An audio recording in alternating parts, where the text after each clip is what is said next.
इससे पहले वाले वीडियो में मैंने नागरी लिपि पाठ के लेखक गुणाकर मूल्य जी के बारे में विस्तार पूर्वक चर्चा किया। वीडियो थोड़ी लंबी हो गई थी, इसलिए हम फिर से इसके स्टोरी पे बना रहा हूँ। देखिए, खास करके यदि नागरी लिपि की बात की जाए तो नागरी लिपि गद्य की कौन सी विधा है, यदि क्वेश्चन पूछा जाए तो ये निबंध हो गया, ठीक ना। इसमें कोई स्टोरी नहीं है। जिस तरह से आपने देखा 20 के दांत में पूरा स्टोरी था, कहानी था, वो नहीं है। ये निबंध है और लिपि के बारे में। तो जैसे कि हिंदी भाषा का लिपि हो जाता है देवनागरी, संस्कृत का भी लिपि हो जाता है देवनागरी, यहाँ तक कि नेपाली भाषा का भी लिपि होता है देवनागरी, और नेवाड़ी भाषा जो होता है नेवाड़ी भाषा, उसका भी लिपि हो जाता है मेरे भाई देवनागरी। आज से 2 सदी पहले की बात है, लगभग 2 सदी पहले, यानी 200 साल पहले की बात है कि देवनागरी लिपि का टाइप बना था। तो टाइप बना था, जैसे अभी हम क लिखते हैं तो क ऐसे लिखते हैं, क लिखे तो टाइप बना था।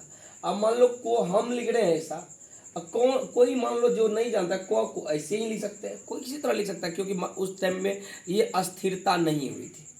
क्वेश्चन पूछा जाता है एग्जाम में कि नागरी लिपि के अक्षरों में अस्थिरता कब आई।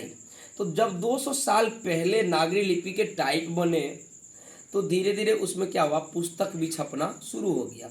जब पुस्तक छपना शुरू हुआ तो अक्षर फिक्स हो गया, अस्थिर हो गया कि भाई इसी तरह से को लिखा जाएगा तो जाएगा, इस तरह से लिखा नहीं जाएगा, ठीक ना। तो 2 सदी पहले नागरी लिपि का टाइप बना और नागरी लिपि के अक्षरों में धीरे धीरे अस्थिरता आना शुरू हो गया। आपने देखा नेपाली भाषा और नेवाड़ी भाषा या मराठी भाषा ले लो, लगभग में गुजराती भाषा भी ले सकते हैं आप, हिंदी भाषा, संस्कृत भाषा, ये सब की लिपि है देवनागरी लिपि। उत्तर भारत से जो नागरी लिपि के लेख प्राप्त हुए हैं वो 9वीं सदी में प्राप्त हुआ है।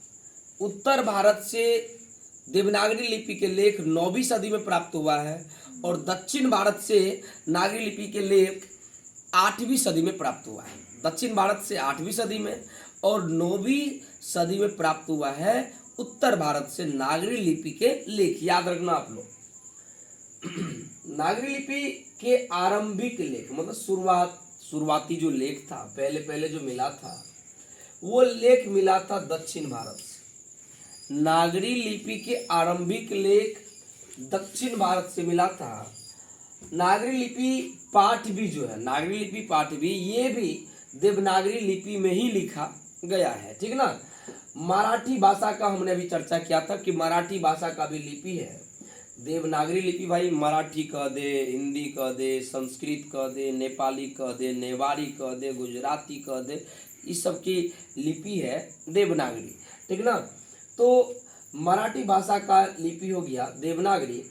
गुणाकर मूल्य जी कहते हैं बंगला लिपि को, कौन सी लिपि को, बंगला लिपि को। गुणाकर मूल्य जी बंगला लिपि को देवनागरी लिपि की बहन कहते कि प्राचीन नागरी लिपि जो है, यानी गुणाकर मूल्य जी ये बोले थे कि प्राचीन नागरी लिपि जो है उसको बंगला लिपि की बहन कहा जाता है, ठीक ना।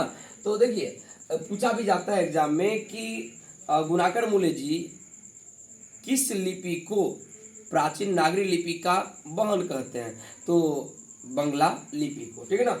उसके बाद देखिए, गुप्त काल से ब्राह्मी लिपि का संबंध है, यानी ब्राह्मी लिपि जो प्राप्त हुई है वो गुप्त काल से प्राप्त हुई है। नागरी नाम अस्तित्व में आया कम से कम 1000 ईस्वी के आसपास। 1000 ईस्वी के आसपास नागरी नाम का अस्तित्व अस्तित्व में आया ये। काशी को देवनागरी कहा जाता है, काशी एक प्रकार की देवनागरी है। और सिद्धम जो है, सिद्धम एक प्रकार का लिपि है, यह सिद्धम एक प्रकार की लिपि है। अमोद वर्ष का यदि बात किया जाए तो अमोद वर्ष राष्ट्रकूट राजा है, राष्ट्रकूट वंश के राजा है अमोद वर्ष जी। और यदि बेतमा का खास करके पास बात किया जाए कि बेतमा कहाँ पर है, तो बेतमा इंदौर के पास है। और यदि श्रवण बेलगोला के बारे में चर्चा की जाए, ये जैन तीर्थ स्थल है, जैन धर्म के लिए तीर्थ स्थल श्रवण बेलगोला। श्रवण बेलगोला के बारे में यदि चर्चा की जाए तो श्रवण बेलगोला है कर्नाटक में। याद रखना, पूछ देता है कि श्रवण बेलगोला जैन तीर्थ स्थल कहाँ पर है, तो कर्नाटक में, ठीक है ना। उनके बाद यदि कहा जाए कि दक्षिण भारत में नागरी लिपि को क्या कहा जाता है, दक्षिण भारत में नागरी लिपि को क्या कहा जाता है, तो नंदी नागरी। क्या बोलते हैं, नंदी नागरी। यदि उत्तर भारत में नागरी लिपि की बात की जाए तो उत्तर भारत में नागरी लिपि को कहा जाता है देवनागरी, ठीक है ना। हिंदी का आदि कवि, आदि कवि मतलब होता है शुरुआत वाले कवि, शुरुआती कवि। हिंदी के आदि कवि हैं सरहपाद जी। याद रखना आप लोग, हिंदी के आदि कवि सरहपाद जी हैं। खास करके यदि मिहिर भोज की ग्वालियर प्रशस्ति के बारे में चर्चा की जाए कि मिहिर भोज की ग्वालियर प्रशस्ति किस भाषा में है, तो आपके है ना संस्कृत भाषा में।